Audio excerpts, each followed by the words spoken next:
que va a dar la siguiente ponencia, que es la de las prohibiciones absolutas de registro de marcas. Y bueno, la voy a ir presentando. Patricia es licenciada en Derecho con especialidad jurídico-comunitario por la Universidad San Pablo CEU. Fue beca de formación de personal investigador. Superada la fase de oposición, ingresó en el cuerpo de titulados superiores de organismos autónomos del Ministerio de Industria, Turismo y Comercio.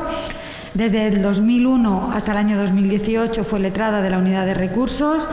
Desde abril de ese mismo año a abril del año 2021 fue jefe de área de signos distintivos y desde esta fecha, desde abril de 2021, es la jefa del área de nulidad y caducidad administrativa de la Oficina Española de Patentes y Marcas. Ha participado activamente en la impartición de cursos y seminarios. Como actividad docente destaca que es profesora invitada del Máster de Propiedad Industrial, Intelectual, Competencia y Nuevas Tecnologías de la Fundación Pons. También profesora invitada en el Máster en Dirección de Asesoría Jurídica de Empresas Cremades Calvo Sotelo y de la Escuela de Práctica Jurídica de la Universidad Complutense de Madrid.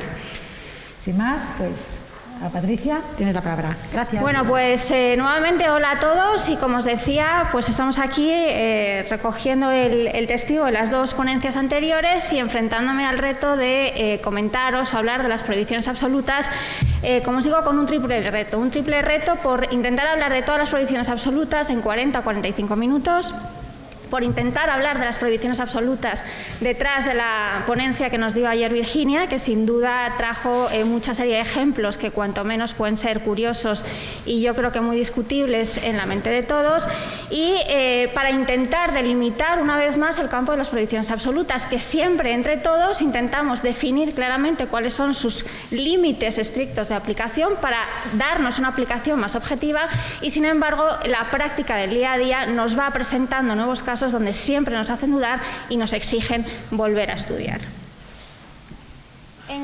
Para empezar a hablar de las... en principio, ¿qué entendemos por las prohibiciones absolutas? La diferencia básica con las prohibiciones relativas es que las prohibiciones absolutas se refieren al signo en sí mismo, es decir, se analiza el signo en sí mismo solicitado porque se pretende que determinados elementos que pueden formar signos estén a disposición de los distintos operadores en el mercado.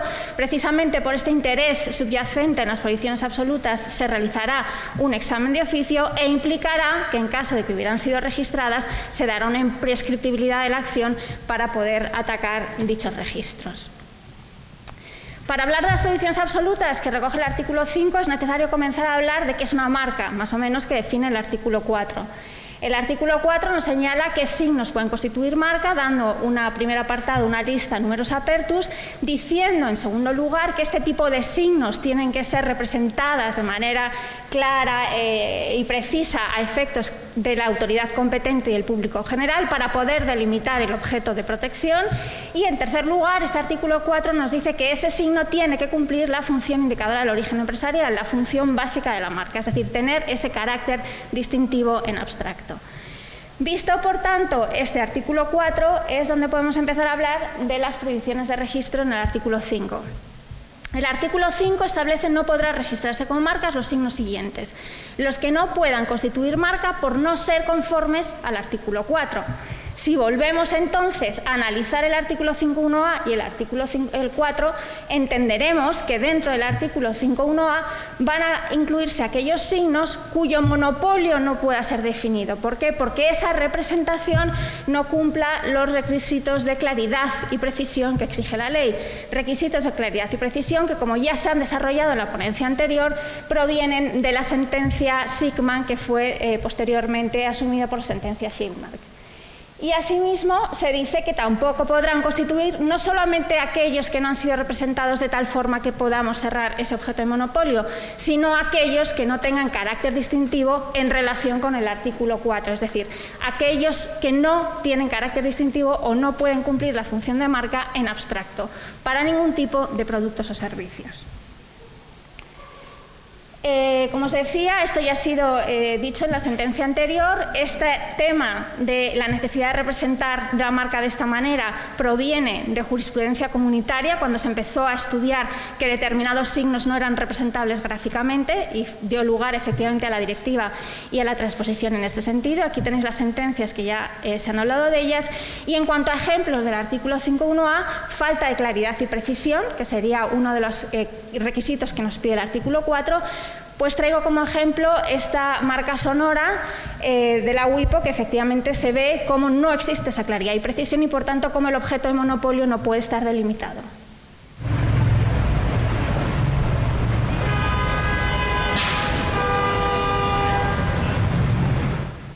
Se dice que no se puede determinar de manera suficientemente clara qué es exactamente lo que se protege más allá de un conjunto de ruidos. Por tanto, incurriría en la prohibición del artículo 5.1a. Y aquellos signos que incurren dentro de la prohibición del artículo 5.1a también, como hemos dicho, los que no tienen carácter distintivo en abstracto en relación con cualquier tipo de productos o servicios, porque puedan ser extremadamente banales o porque puedan ser extremadamente complejos. Ejemplos típicos que encontramos de formas muy vagas que el público no identificaría como con una función indicadora del origen empresarial, sino más bien como a lo mejor un atributo del correspondiente producto.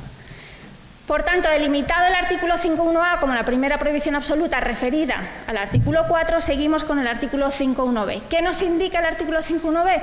Que no podrán registrarse como marcas los signos que carecen de carácter distintivo. Bueno, a ver, si el artículo 5.1a se ha referido al 4, que habla de carácter distintivo, ¿por qué nos lo repite el artículo 5.1b?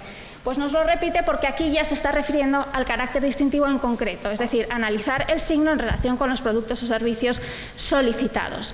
Se entiende que un signo tendría carácter distintivo en el sentido del artículo 5.1b cuando tenga un carácter distintivo mínimo, es decir, no estamos exigiendo un nivel de creatividad excesivo, no depende de la originalidad del signo. Hay que analizar el signo en relación con los productos o servicios y en relación con el consumidor medio, y a diferencia del carácter distintivo del artículo 5.1a, de esa prohibición del artículo 5.1a, una falta de carácter distintivo del artículo 5.1b sería subsanable por el artículo 5.2, es decir, por ese carácter distintivo adquirido por el uso.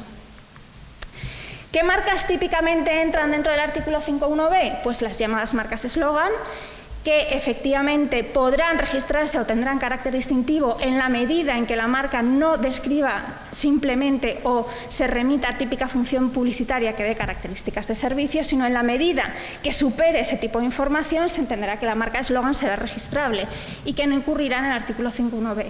A modo de ejemplo, el gas es la fuente, tú la energía, se considera que es una marca que tiene carácter distintivo. Sin embargo, We Care About You, o siguiendo la tradición, se han considerado marcas eslogan que no tenían carácter distintivo.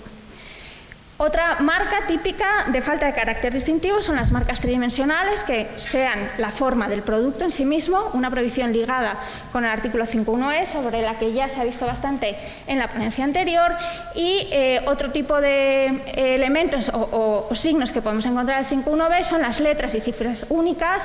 Generalmente se dicen que tienen que venir acompañadas de una forma específica. No obstante, hoy en día se dice que, salvo para algunos sectores determinados, una cifra o una letra en sí misma podrían llegar a tener carácter distintivo. Y luego el color por sí solo, si bien es cierto que con la modificación legislativa se ha dado cobertura legal al registro del color, no quiere decir que directamente implica que se van a registrar todos los colores, sino que los colores por sí solos a priori no tendrían carácter distintivo y su registro sigue muy vinculado a ese carácter distintivo adquirido por el uso. En cuanto a las formas tridimensionales que pueden ser englobadas dentro del artículo 5.1b y con un 5.1e por la naturaleza del producto, pues estos casos que hemos tenido en la oficina hace poco, unos inhaladores o unas formas de empanado para congelados, que se denegarán por ambas prohibiciones, por el 5.1b y por el 5.1e. Más ejemplos sobre el 5.1b, pues Digital Talent, la leyenda Me quedo en casa, se considera que efectivamente se ha utilizado hoy en día en el comercio para motivar una determinada actividad cívica en una época de COVID que no va a tener un carácter distintivo, o descuento en efectivo. Prohibiciones o muchas marcas del 5.1b que entran también en colisión, como veremos ahora, con el artículo 5.1c. Visto, por tanto, las dos prohibiciones de falta de carácter distintivo del A y el B, en abstracto o en concreto, pasamos a analizar la siguiente prohibición del 5.1c. El 5.1c regula o recoge las prohibiciones de indicar signos descriptivos, porque nos pueden describir la especie, la calidad, el destino, el valor, la procedencia geográfica o la época de obtención de un producto. Como digo, es común que un signo que es descriptivo, porque nos está hablando del género o de las características del servicio, consiguientemente, como dice la jurisprudencia del Tribunal de Justicia, carezca de carácter distintivo. O sea, si me estás hablando del género del producto, necesariamente va a carecer de carácter distintivo en el sentido del artículo 5.1b. No obstante, no siempre que un signo tenga falta de carácter distintivo del 5.1b tendrá que ser porque sea descriptivo en relación con el 5.1c. Es decir, cabría un 5.1b sin un 5.1c cuando es más posible que el 5.1c vaya ligado al 5.1b. Lo que es descriptivo, consiguientemente, tiene falta de carácter distintivo para el producto o para el servicio. Dentro de este apartado del 5.1c hay que distinguir efectivamente lo que es descriptivo de lo que es sugestivo o evocativo, que eso no sería prohibido. Es una de las fronteras que muchas veces nos hacen dudar hasta qué punto la información es directa o hasta qué punto nos sugiere, y en ese caso sí podría darse entrada al registro. Dentro de los signos descriptivos somos bastante laxos con el tema de las publicaciones, donde efectivamente se registran signos que tienen cierta descriptividad, y en cuanto a las lenguas oficiales distintas del castellano, en la medida en que el signo sea descriptivo o tenga ese significado en esa lengua, se le dará el mismo tratamiento. Respecto a los términos extranjeros, se entenderán si son descriptivos en la medida en que la generalidad del público pueda darle el significado a ese término. No obstante, ya hay jurisprudencia que avanza un poquito más sobre esa tendencia general o esa interpretación tan amplia del Supremo, diciendo que hay determinados signos en determinados sectores específicos que efectivamente por el conocimiento del sector o por las circunstancias específicas, lo que a lo mejor para la generalidad del público puede no traducirse, sí en el sector concreto podría llegar efectivamente a entenderse que es un término extranjero descriptivo. Y luego efectivamente habría que ver sobre palabras compuestas que a priori pueden ser individualmente descriptivas y que la unión les dé un plus para levantar la descriptividad. Como sabéis, como ya se ha hablado en estos cursos, hay que estar siempre pendiente de los proyectos de convergencia y en este caso sobre la descriptividad de los signos, el proyecto de convergencia del CP3. En cuanto a ejemplos de signos descriptivos, bueno, pues de temporada, para temas de frutas y verduras, nos describe efectivamente ciertas características del producto. Vacuno del Duero, pet remedies, es decir, remedios para mascotas, y comercio del barrio. En este sentido, señalar que el CP3 nos dice que el color, en principio, es un atributo de las cosas y que el hecho de dotar de color a un signo que es descriptivo no sería suficiente para poder enervar la prohibición, ya que el artículo 5.1c dice los constituidos exclusivamente por términos descriptivos. Es decir, el hecho de introducir en color en un término descriptivo supera ya esa pequeña excepción que prevé el artículo 5.1c, bueno, pues se considera que no. Eso se ha establecido en el proyecto de convergencia. Y aquí hay signos, efectivamente, que son descriptivos y que se trata de ver si ese gráfico incorporado supera o entra dentro, supera ese exclusivamente o no. La marca inicial, Big Comfort, para temas de colchones, se denegó en primera instancia y se ha mantenido la denegación en registro, en recurso, también por considerar que efectivamente ni la tipografía ni el dibujo que hay detrás levantarían esa descriptividad. Son signos, una vez que llegan a recursos, lógicamente son signos donde ya estamos en la barrera entre un lado u otro. Entonces pueden dar lugar más a distintas ideas. Business Clean, con la mano, pues se ha denegado en primera instancia y se ha considerado en recursos que la mano era suficiente para considerar que ya la combinación no era descriptiva. Y Presta Now se ha considerado que efectivamente no es descriptiva por dos cuestiones, porque la combinación de palabras superaba la descriptividad de lo que sería esa unión, digamos, no tenía que ser normal, más el signo utilizado a su lado. Esta se concedió en primera instancia y se mantuvo la concesión en recurso de alzada. Para hablar de los términos descriptivos, quiero hacer especial referencia a los descriptivos porque son indicaciones de procedencia geográfica. La utilización de un término geográfico no implica en sí mismo que sea descriptivo. Será descriptivo en la medida que es una indicación de procedencia geográfica, que hay cierta unión entre el producto al que va a aplicarse el signo y la indicación de procedencia concreta. El típico ejemplo que tenemos siempre es Toldos Toledo. Toldos Toledo no sería descriptivo por la procedencia geográfica, porque nadie va a comprar un toldo pensando que le va a dar unas características específicas. Pero en la medida en que el público pueda entender que el producto tiene ciertos atributos, es donde esa indicación de procedencia geográfica se convertiría en descriptiva. En este caso, embutidos artesanos, Sierra de San Vicente, una sierra de Toledo, afamada por los productos de cárnicos, bueno, pues se denegó en primera instancia y se mantuvo esa denegación en recurso, haciendo además alusión a esa aplicación del CP3, señalando que el gráfico que incorporaba la marca era asimismo también descriptivo. Por tanto, el elemento gráfico tampoco superaba la descriptividad de la propia denominación. En cuanto al artículo 5.1d, como ya nos decían ayer, bueno, pues es menos habitual verlo, pues prohibiciones de marcas habituales o usuales o que han devenido usuales o genéricos, términos como broker para el sector bancario, litrona, bocata, calimocho, queroseno o celofán, términos que ya directamente en el mercado han adquirido ese carácter usual o habitual. Y vistas las prohibiciones a todo meter del B, del C y el D, hay que hacer un salto al 5.2, es decir, ¿qué pasa con aquellos signos que a priori no tienen carácter distintivo, que son descriptivos o que son habituales o genéricos, podrían llegar a registrarse en la medida en que hubieran adquirido carácter distintivo por el uso? Es la llamada distintividad sobrevenida. ¿Qué se necesita probar? Bueno, pues que se ha hecho un uso real y efectivo del signo de tal forma que el público, efectivamente, lo que a priori podía ser descriptivo o genérico, lo identifica como una fuente del origen empresarial. Es decir, cumple lo que a priori no cumpliría su función de marca, por el uso que se ha hecho el signo, comenzaría a cumplir dicha función. ¿Qué necesitamos? Que se pruebe el dónde, que se pruebe el cuándo en el público de referencia y con ámbito aplicativo correspondiente. Y las distintas pruebas que podemos obtener pues son las cifras de facturación, la publicidad, las encuestas y los ejemplares y muestras. Aquí el típico caso que conocemos siempre es un poco el de Chocolate Milka, pero he traído un caso que ha sido uno de los últimos que hemos tenido en la oficina, que ya muchos conocéis, la distintividad del color naranja para televes, para antenas de terrestres de radio o televisión. Efectivamente, como os decimos, a priori, por todo lo que he ido diciendo, diríamos que en principio carecería de carácter distintivo conforme al artículo 5.1b, y lo que se intentó efectivamente es aprobar el carácter distintivo adquirido por el uso de este color. Se presentaron un montón de pruebas sobre cómo se usaba el uso del naranja en las antenas.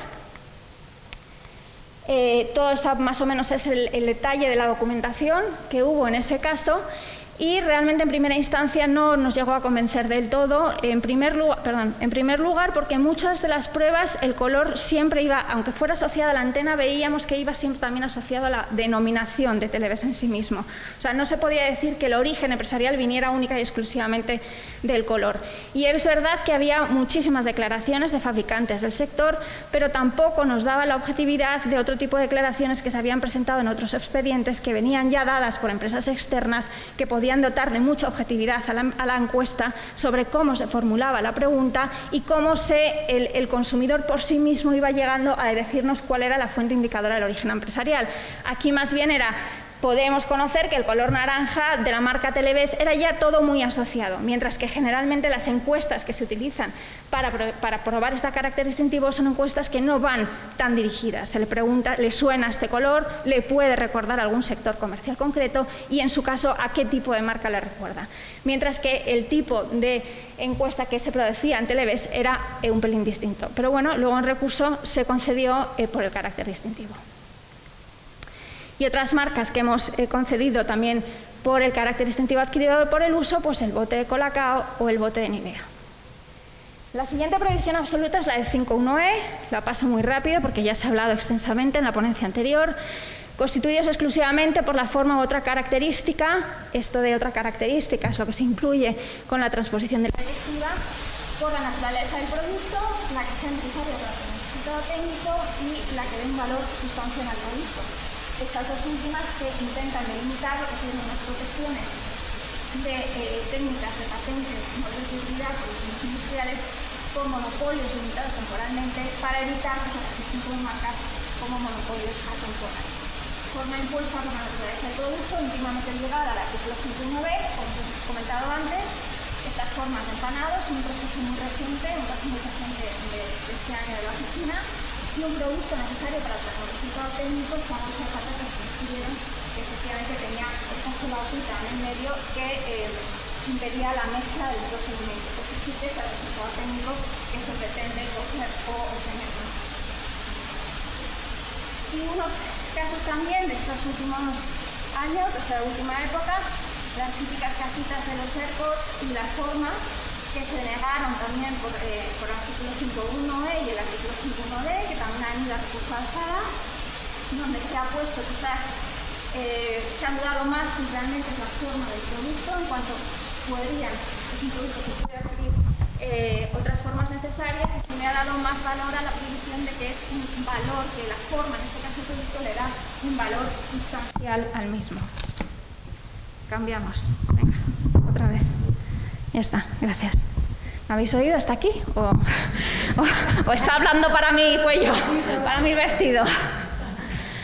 Bueno, pues, y luego decir que como el artículo 5.1c, aquí es igual, es lo que decíamos, hay una práctica de convergencia igual, hasta qué punto marcas que en principio son tridimensionales y que entrarían dentro de la prohibición vienen acompañadas de algún elemento denominativo o gráfico que las puede hacer registrables.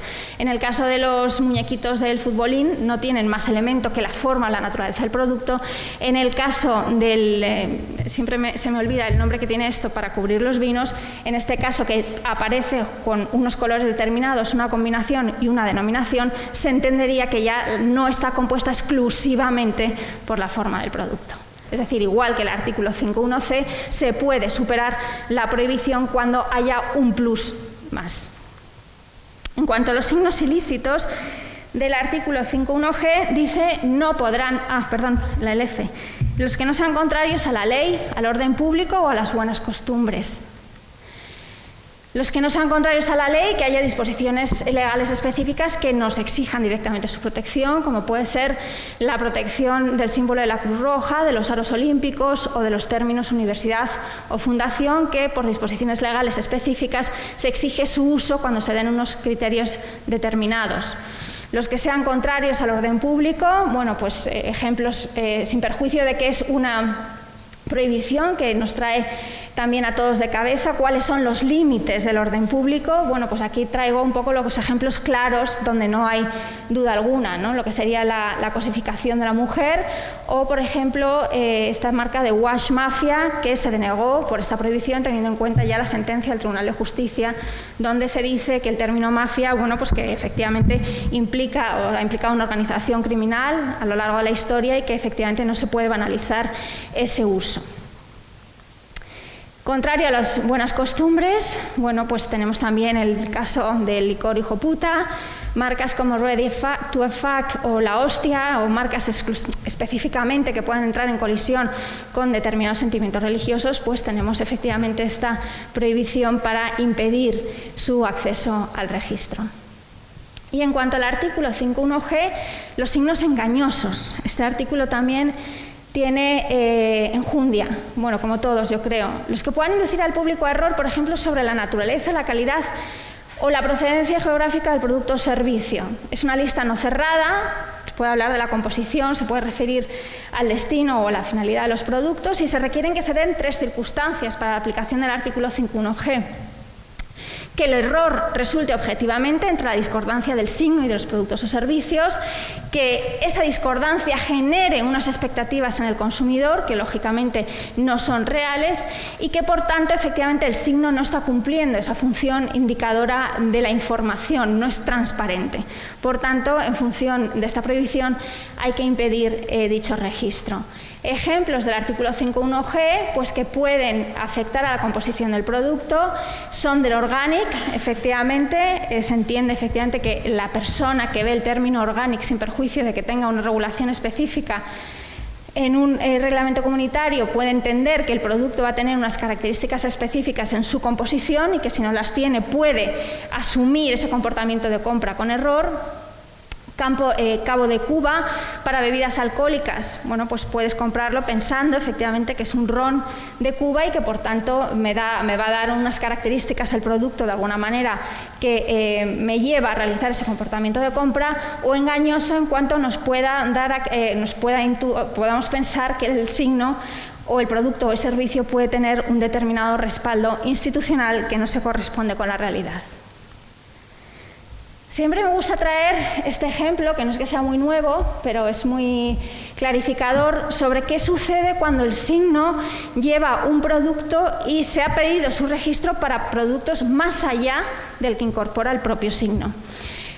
Con la redacción del EPI se decía que era una redacción bastante amplia, se refería a signos y se refería también a los modelos y dibujos industriales, que el signo no podría llevar el nombre de un producto y aplicarse a productos distintos a los referidos en el propio signo. Y de esto, yo creo que aquella disposición del EPI derivó una práctica en la oficina en la que el sentido de que si el signo hacía referencia a un producto, pero dentro del ámbito aplicativo había una gama mucho más amplia, se decía que el signo era engañoso.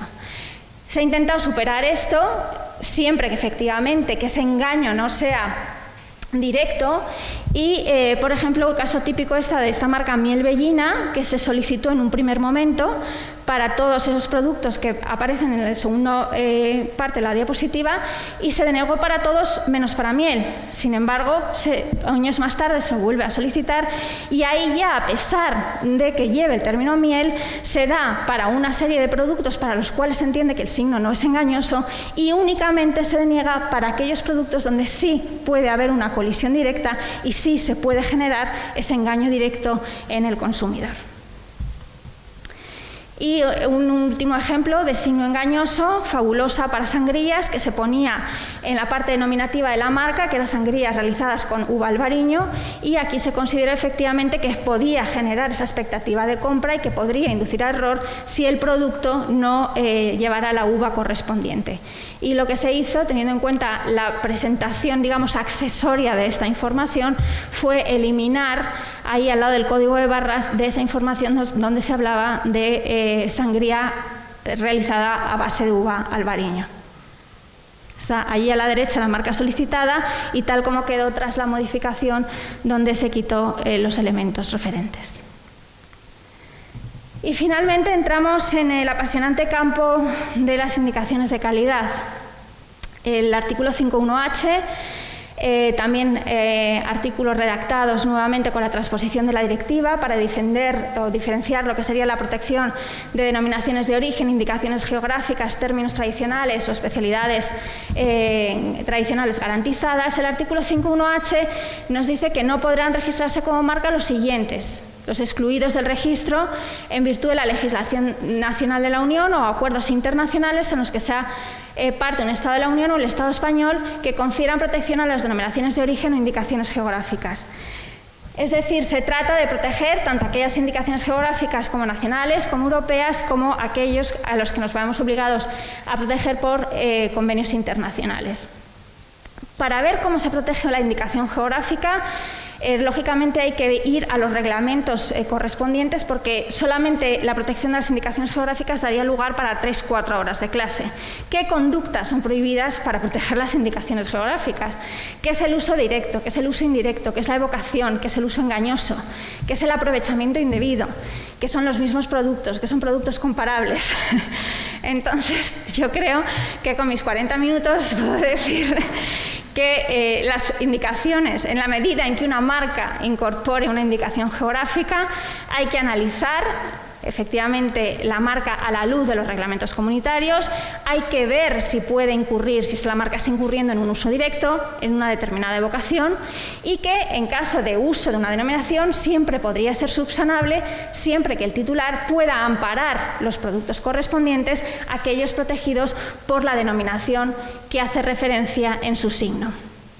En este sentido, recogiendo esto, por si puede dar un poco de luz respecto a las directrices de la WIPO, cuando entendemos que en el signo se usa la denominación o la indicación geográfica, Bueno, pues el término uso exige que el signo controvertido use la indicación geográfica en sí misma, en la forma en la que está registrada, o al menos en una forma que presente, desde un punto de vista fonético-visual, ya más adelante con la sentencia de queso manchego, incluso conceptual, unos vínculos tan estrechos con aquella que el signo sea claramente indisociable de la indicación protegida.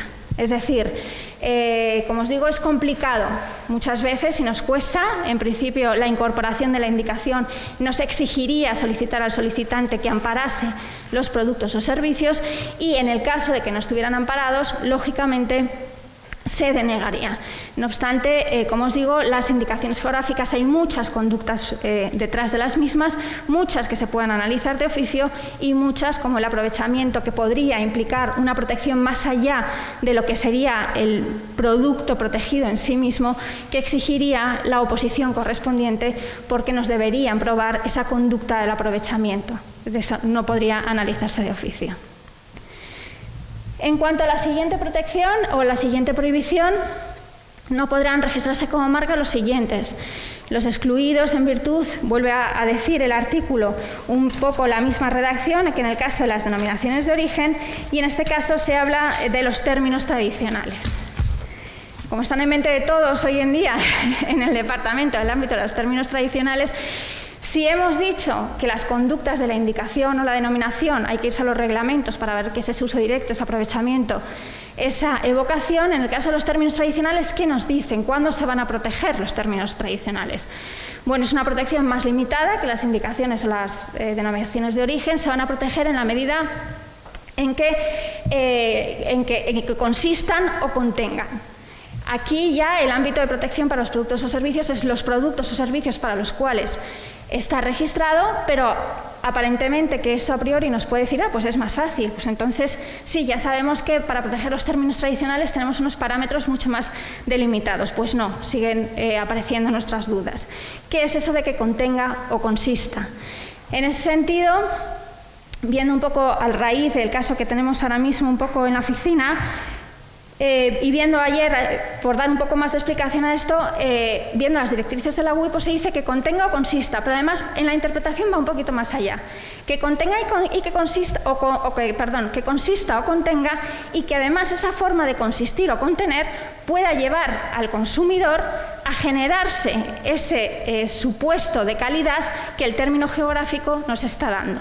De tal forma que entiende que para ver si hay una violación de un término tradicional hay que ver la incorporación del término en el contexto, en el conjunto de la marca. Si el término no puede llevar al interesado a asociar con esas características concretas que nos está dando el término tradicional, ya sea porque tenga una protección a través de denominaciones o por unas características que nos dan los términos tradicionales sobre calidad o elaboración o envejecimiento de los vinos, en la medida en que ese uso no genere esa información en el consumidor, se entendería que el término tradicional no está violado. Por tanto, señalar que eso de que consista, contenga, hay que analizarlo además con esta segunda variante, o por lo menos con estas directrices que nos da la WIPO, que yo soy consciente a lo mejor que en la oficina hemos sido un poco más estrictos a la hora de aplicar la prohibición, pero que tenemos, teniendo en cuenta estas conferencias que se habla de tanto armonización, tenemos que ver efectivamente cuáles son estos límites de protección de los términos tradicionales.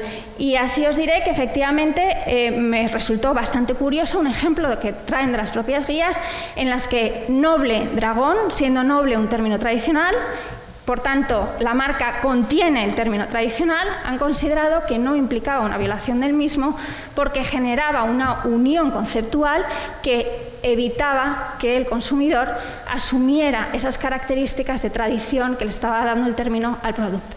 Bueno, yo entiendo que esto es discutible, simplemente que bueno, es una cuestión que está encima de la mesa y que hay que hablar si es que contenga, si es que consista en la misma referencia del término, o incluso hay que irse más allá, que por mucho que lo contenga o consista, hay que analizar el contexto y cómo lo va a percibir el consumidor.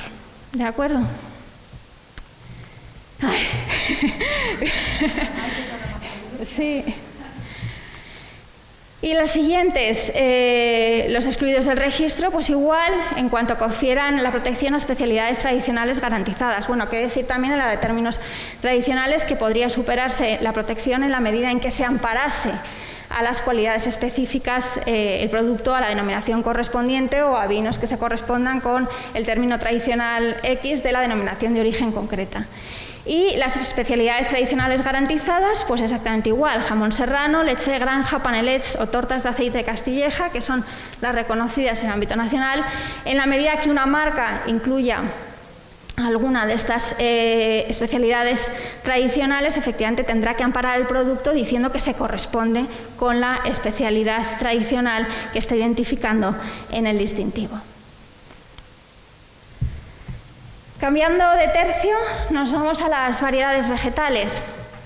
No podrán registrarse como marca las que consistan o reproduzcan en sus elementos esenciales la denominación de una obtención vegetal anterior, registrada conforme a lo previsto en el derecho de la Unión o en acuerdos internacionales en los que sea parte de la Unión o España, y que establezca la protección de obtenciones vegetales, se refieran a las mismas o a sus especies estrechamente conexas. También, ¿qué es la obtención vegetal? Yo, para entenderlo, siempre me pongo este cuadrito.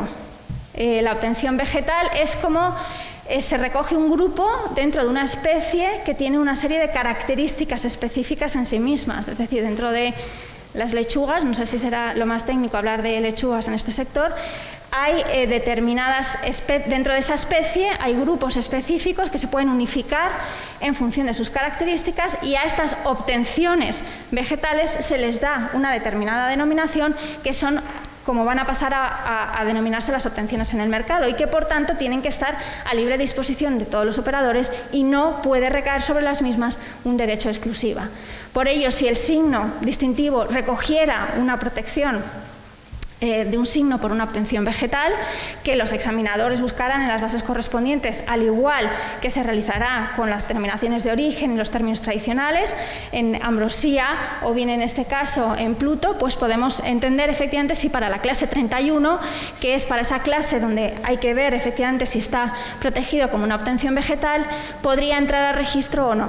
Si por el contrario el término que incorpora el signo distintivo está protegido como una obtención vegetal, lo que habría que hacer es eliminar de la clasificación prevista en la clase 31 la especie concreta, si se puede, porque aquí, por ejemplo, en este caso Ruby era una denominación vegetal para una rama que era Prunus no sé cuántos, y el Prunus no sé cuántos dentro de ellas tenía el albaricoque, y las ciruelas se entenderían como una variedad estrechamente conexa. Por tanto, se podría haber utilizado para otro tipo de productos de la 31, pero en este caso no cabía limitación, porque no cabía ni para albaricoques ni para ciruelas, ya que todo estaba dentro de la protección que le daba la denominación de la obtención vegetal Ruby.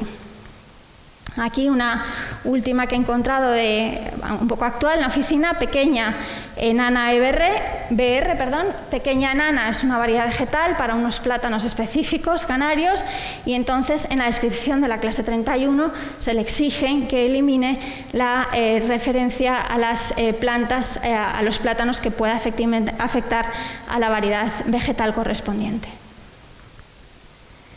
Y para finalizar, los signos oficiales especialmente protegidos. En este sentido, vemos tres prohibiciones: las del artículo L, M y N, pues la L, los que reproduzcan o imiten el escudo, la bandera u otros emblemas de España, comunidades autónomas y ayuntamientos. Los del artículo 5.1M, los que estén protegidos por el artículo 6 ter del CUP. En este caso hay un amplio listado. Si nos vamos a la página de la OMPI y marcas, a mí me tocó una muy curiosa. Efectivamente hay que buscar todos aquellos signos que hubieran sido notificados por las autoridades nacionales y que exigen su protección.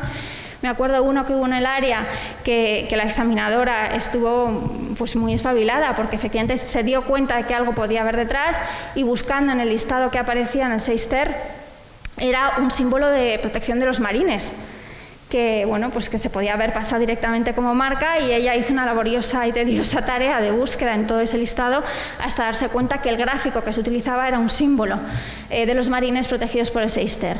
Y finalmente aquellos otros signos que incluyen insignias o emblemas que hayan sido de interés público y que efectivamente requieran autorización. Otros signos o emblemas que a través de una disposición adicional de la ley las autoridades competentes podrían notificar a la oficina su necesidad de protección. En este sentido, recuerdo me acuerdo en el ámbito del análisis de los diseños industriales que se empezaban a solicitar muchísimos elementos referidos al Camino de Santiago, a la Catedral de Santiago de Compostela, y entonces estuvimos viendo si se podía dar una protección a este serie de símbolos por las prohibiciones equiparables que podíamos encontrar a eso en la ley de diseños, y efectivamente estuvimos mirando, y me acuerdo en ese momento hablamos con José María del Corral, si había algún tipo de comunicación que desde la Xunta nos hubieran hecho en cuanto a la necesidad de protección especial de esta serie de signos, que son los que entrarían finalmente dentro de ese último apartado. Y siendo escrupulosa con el tiempo, 40 minutos, finish. Así que espero que dentro de la rapidez y de la complejidad de las prohibiciones se haya podido dar un contexto general.